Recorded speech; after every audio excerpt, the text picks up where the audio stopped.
So I know that I'm going to lose, but she rolls 4 for her own damage, and her brawn is 4. That's 4 plus 4 is 8. My 4 plus her 4 plus 2 minus my 3 is 3 damage, and I am at 0 health, so I lost the encounter with the queen. That's bad. So what can you do now? You automatically spawn somewhere. I didn't lose yet, so this will also be new for me. Creating equipment, combat sequence, example, special abilities, restoring health. Yeah, so what you can see here is immediately restored at the end of every combat.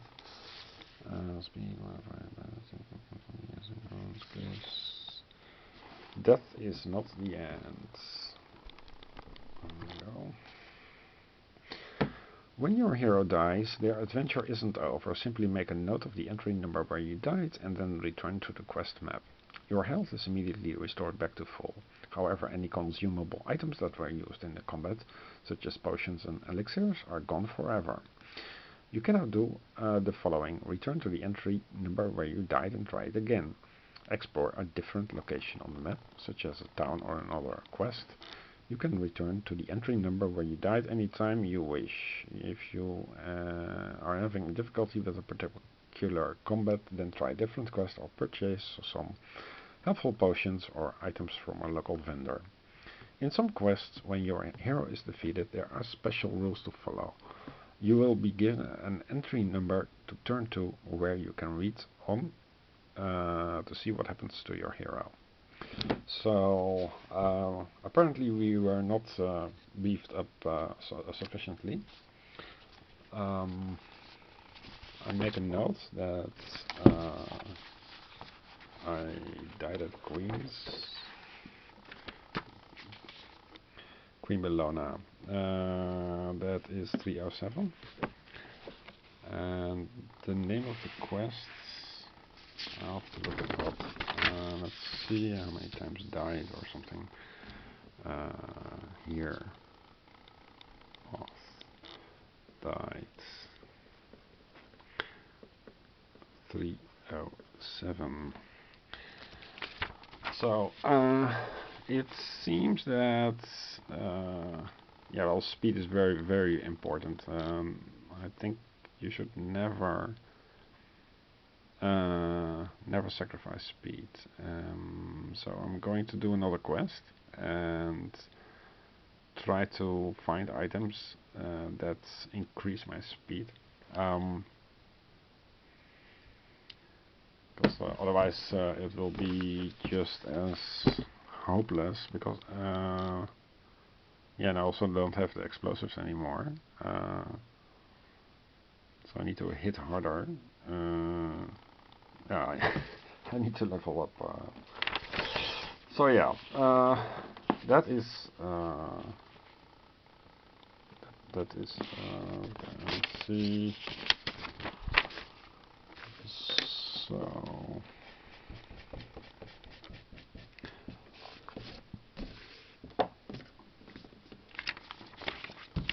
So on the top I write I died at 307, and on the bottom I write help, to denote that I start in Carvel again.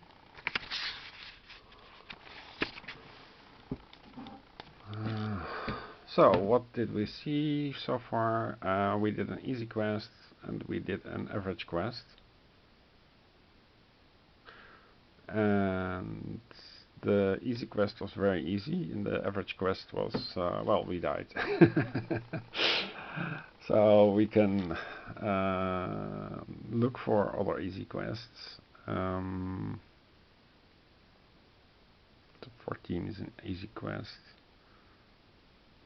And that's about it. So you can retry an easy cool. You can retry the quest. So I'm going to retry the quest and focus on initiative. So what did I think of this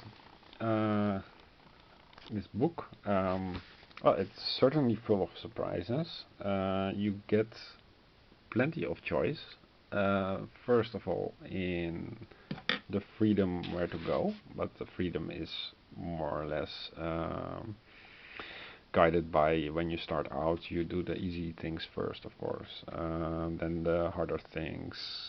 You're not going to the end boss.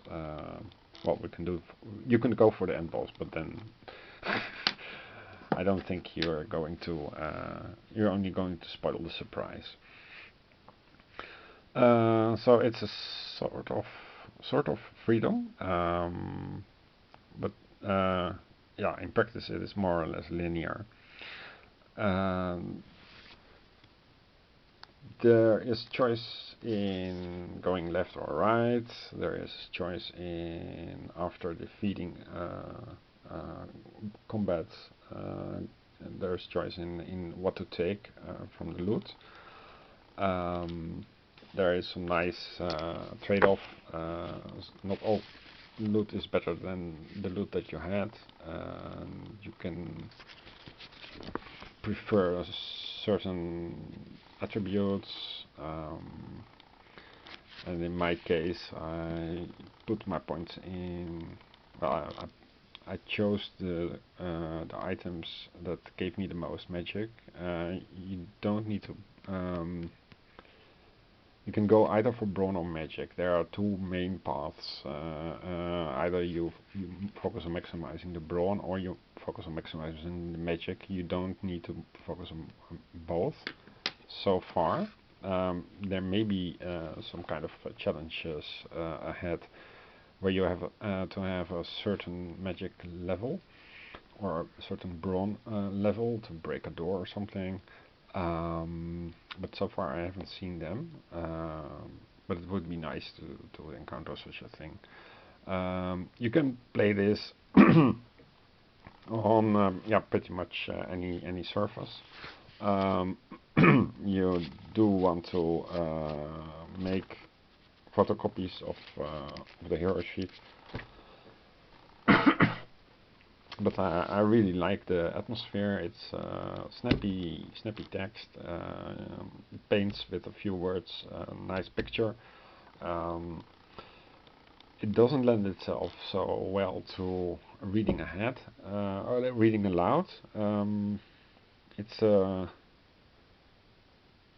not focused on that. It's focused on reading in your head because well, you heard me stumble over some words, but when you're reading it, goes pretty quickly.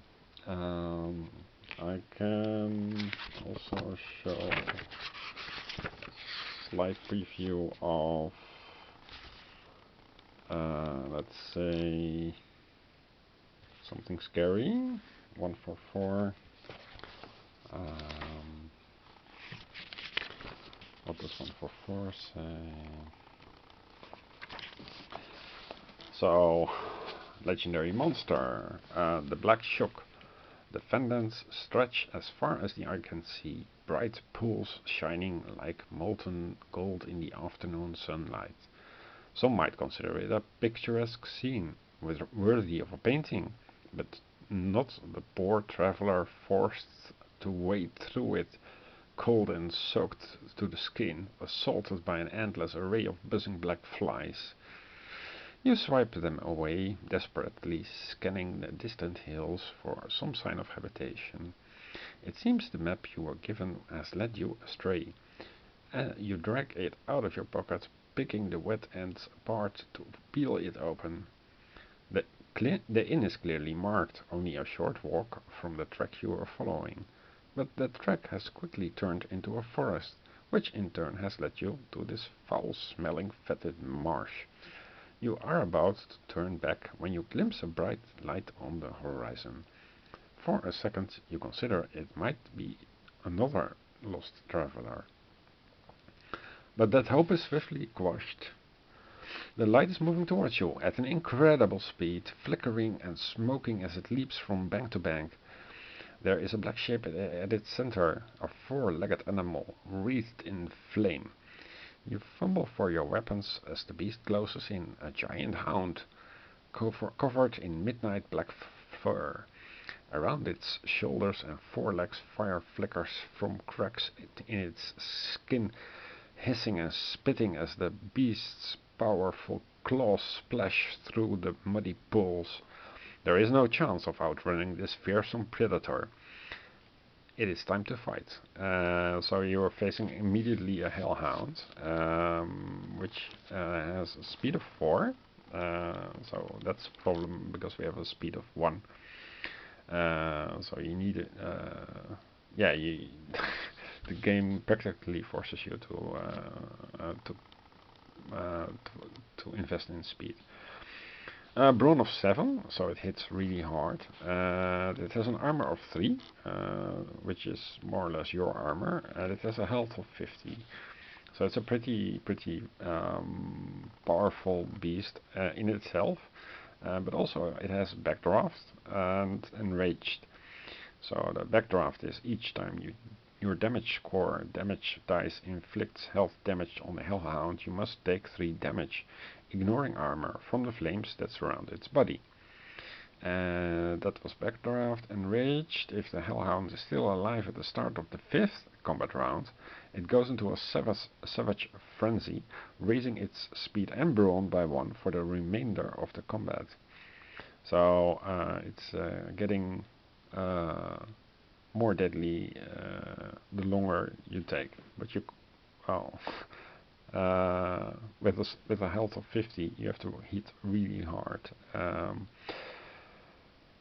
So I think this is not a very smart decision to go for 144, but you get a flavor of things get much more serious than how I played the first easy encounter. We can also take a look at 151, and otherwise you have to skip it if you really don't want to know. Okay, the boss monster. Above the town of Carvel, thunder claps and booms, filling the night sky with flickering ribbons of brightly colored light. It is All Saints' Eve, and the celebrations have started, the fireworks casting staccato flashes over the distant rooftops and spires. You stand alone on the hill, watching it all with the faintest hint of a smile. It is a comfort to know that there is still some semblance of joy and festivity in this cold, bleak land. You glance down at your hands, still throbbing with pain. Turning the palms over in the silver moonlight, you see the relic's runes branded deep into your blistered skin. A thin veil of snow begins to fall, and the cold flakes hissing the smarting flesh and offering a fleeting solace against the persistent ache. Someone calls your name from the foot of the hill. You glance around to see your companions waiting at the edge of the forest. I don't think that was the it's 151. So yeah, apparently the game correctly supposes that you just finished off something before you go to 151. But I think the atmosphere is really nice. I have no idea how this will play out, but I'm going to find it out, and I hope you agree with me that this is really interesting, very doable game. So that was Heart of Fire, and I hope you liked it.